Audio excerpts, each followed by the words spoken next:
प्यारे बच्चों, आइए हम लोग देखते हैं नदी के निक्षेपीय स्थलाकृति की नदियां अपने मार्ग में कौन कौन सा निक्षेपण वाली स्थलाकृति बनाती है।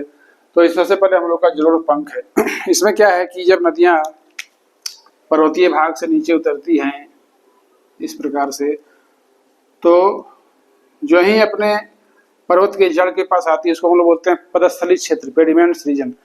तो यहाँ इसका ढाल बिल्कुल कम हो जाता है। ढाल के कम होने से नदी अपने साथ जो भी मटेरियल्स लाई उसको यहाँ पे क्या है जमा करते हुए चली जाती है। पहले महीन कण जमा होते हैं,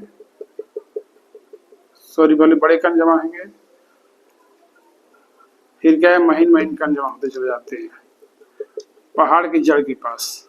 ठीक है, तो यहाँ एक पंख के समान आकृति बनती है जिसे हम लोग जलोढ़ पंख के नाम से जानते हैं। ठीक है, कि नदी पर्वत से उतरी तो क्या है पूरे वेग से आई, पूरे स्पीड से आई और अपने साथ बहुत सारा मटेरियल्स मलबा लेके आई। उसमें कंकड़ पत्थर है, बालू है, बजरी है, रेत है।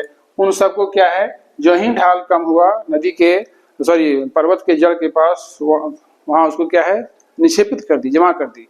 वैसे स्थलाकृति को हम लोग जलोढ़ पंख के नाम से जानते हैं। क्योंकि यहाँ पे निक्षेपण क्यों हो रहा है? क्योंकि निक्षेपण होने के पीछे कारण है कि नदी का स्पीड कम होना या ढाल कम होना, नदी के पास शक्ति नहीं, तो क्या जो भी मटेरियल लाइज होगी आप लोग क्या है नदी जमा कर देगी। तो नदी के मलबा को यत्र तत्र निक्षेपित करना है हम लोग निक्षेपण कहते हैं। और स्पीड घटने से ही निक्षेपण शुरू होता है। जब तक नदी में स्पीड निक्षेपण नहीं शुरू होगा, जो ही उसका स्पीड घटेगा निक्षेपण शुरू हो जाएगा।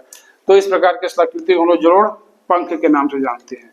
उसके बाद अगला हम लोग का जलोढ़ शंकु है। जलोढ़ शंकु और पंख में कोई विशेष अंतर नहीं है। अंतर इतना ही है कि जलोढ़ शंकु में क्या होता है, जो निक्षेपित मलबा है उनका ढाल बहुत तेज होता है, उनका खड़ी ढाल बनता है, उसमें खड़ी ढाल बनते हैं, इस तरह से ढाल तेज होता है। तो और पंख में ढाल थोड़ा कम होता है, जेंटल स्लोप होता है, लेकिन शंकु में ढाल स्टिफ होता है। दोनों में ही अंतर, बाकी कोई इसमें अंतर ज्यादा विशेष नहीं है।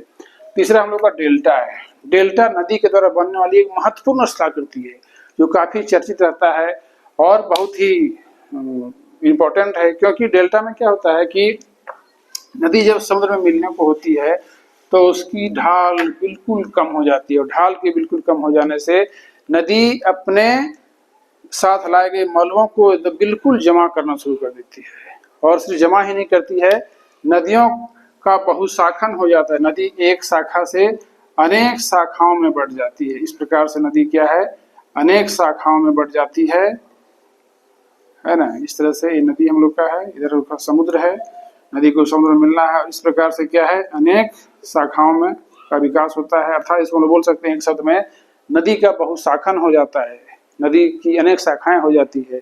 और इसी त्रिभुजाकार भाग को हम लोग डेल्टा के नाम से जानते हैं। जैसा कि हम लोग जानते हैं गंगा और जमुना के द्वारा बांग्लादेश में सुंदरबन का डेल्टा बनता है जो दुनिया का सबसे बड़ा डेल्टा है।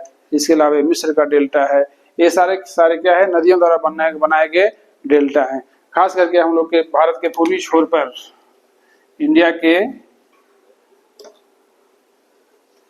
के ईस्ट कोस्ट पर जितने भी नदियां हैं सारी की सारी नदी क्या है डेल्टा बनाती है। चाहे हम लोग का गंगा हो, हम लोग का महानदी हो, हम लोग का कृष्णा हो, हम लोग गोदावरी हो, हम लोग कृष्णा हो, हम लोग कावेरी हो, सभी की सब नदियां क्या बनाती हैं डेल्टा बनाती है। ठीक है, यह एक त्रिभुजाकार रेखा चित्र है या स्थल रूप है जो नदियां समुद्र के पहले बनाती है, मिलने के पहले। इसी में हम लोग पढ़ते हैं ज्वार नदमुख डेल्टा। ज्वार नदमुख डेल्टा का मतलब होता है कि नदी जब बिना शाखा में बटे हुए अपने सारे जल को एक साथ गिरा दे समुद्र में, नदी बह रही है अपने एक ही शाखा में क्या सारा जल समुद्र में गिराई, तो उसको हम लोग बोलते हैं ज्वार नदमुख डेल्टा। यहाँ पे क्या होता है कि नदी जहाँ समुद्र में मिलती है वहां उसका मुहाना के पास खड़ा ढाल होता है और मलबा जमने नहीं पाता है। नदी सब मलबा एक साथ समुद्र में गिराती है और ज्वार के चलते समुद्र का जो जल नित्य प्रति जो ज्वार आ रहा है उस ज्वार के चलते नदी का मुहाना बिल्कुल साफ होता है, क्लियर होता है, वहां को गंदगी नहीं जम पाती है और नदी एक ही शाखा में क्या है समुद्र में अपना पानी गिराती है। जैसे हम लोग का भारत के पश्चिमी तट पे हम लोग को नर्मदा है, तापी है, ये साबरमती है, माही वगैरह सबकी सब क्या है ज्वार नदमुख डेल्टा बनाती है। ज्वार नदमुख अर्थात ज्वार के चलते इनका मुहाना क्या होता है बिल्कुल साफ होता है। और अंतिम स्थलाकृति हम लोग का है प्राकृतिक तटबंध। प्राकृतिक तटबंध को अंग्रेजी में बोलते हैं नेचुरल लेवी। इसमें क्या होता है कि नदियां जब वर्षा के काल में या वर्षा के महीनों में जल से भरी होती हैं, तो अपने किनारों पर क्या है, इस तरह से क्या है, एक ऊंचे ऊंचे तटबंध का निर्माण करती है। ऊंचे ऊंचे क्या है, तटबंध का निर्माण करती है, ताकि क्या है, जल नदी के तल से बाहर ना होने पाए। उसको हम लोग प्राकृतिक तटबंध कहते हैं। क्योंकि यहाँ पर क्या होता है कि प्राकृतिक रूप से बनता है, इसलिए इसको हम लोग प्राकृतिक तटबंध कहते हैं। और इसी में अगर हम लोग स्थलाकृति, इसको हम लोग बोलते हैं बाढ़ का मैदान। बाढ़ का मैदान, इसमें क्या है कि नदी अपने प्राकृतिक तटबंध को तोड़ करके, नदी का पानी क्या है, दोनों किनारों पर फैल जाता है इस तरह से, ठीक है, और पूरे क्षेत्र को क्या करता है, जलमग्न कर देता है दोनों साइड, अपने दोनों किनारों पर। और बाद में क्या है, वही जल जब सूखता है तो उपजाऊ मिट्टी के रूप में क्या है, खेती के लिए बहुत उपजाऊ साबित होता है, जिसे हम लोग बाढ़ का मैदान कहते हैं। बिहार, बंगाल के निचले इलाकों में हमेशा साल वर्षा काल में यह देखा जाता है। तो मिला जुला कर हम लोग पढ़े आज नदी के तटबंध और निक्षेपण से बनने वाले स्थलाकृति। प्यारे बच्चों, आपको यह वीडियो अच्छा लगा होगा, इसे आप अपने परीक्षा के लिए इस्तेमाल कर सकते हैं। इसे आगे बढ़ाएं, लाइक करें, शेयर करें। जय हिंद, जय भारत। 2 पार्ट में कर दिया।